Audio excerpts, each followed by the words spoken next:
4 பெரிய வெங்காயம் யூஸ் பண்ணியிருக்கேன். பூண்டு பற்கள் சேர்த்துக்கோங்க. கொரகொரப்பாக அரைச்சி எடுத்துக்கோங்க.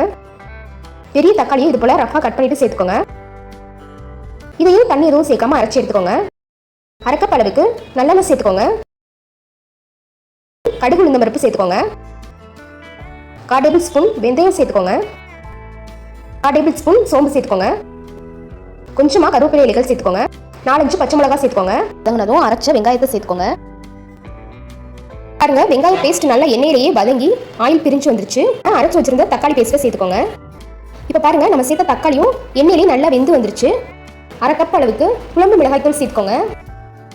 1 டேபிள் ஸ்பூன் மஞ்சள் தூள் சேர்த்துக்கோங்க. நெல்லிக்காய் சைஸ் அளவுக்கு புளியை 10 நிமிஷம் ஊற வச்சிருந்தேன். அதை நல்லா கரைச்சிட்டு சேர்த்துக்கோங்க. அது உப்பு சேர்த்துக்கோங்க. சேர்த்து எல்லாத்தையும் நல்லா கலந்து விடுங்க. இப்போ பச்சை வாடையெல்லாம் போய் நல்லா வெந்து எண்ணெய் பிரிஞ்சு வந்ததும் குழம்புக்கு தேவையான அளவு தண்ணி சேர்த்துக்கோங்க.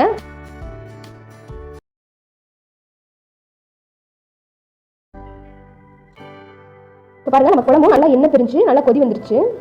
உப்பு கம்மியாக இருந்துச்சு அப்படின்னா தேவையான அளவு உப்பு சேர்த்துக்கோங்க. எனக்கு உப்பு கம்மியாக இருந்தனால நான் இந்த ஸ்டேஜில் கொஞ்சமாக சால்ட்டு சேர்த்துருக்கேன். மீனெல்லாம் சேர்த்துக்கோங்க.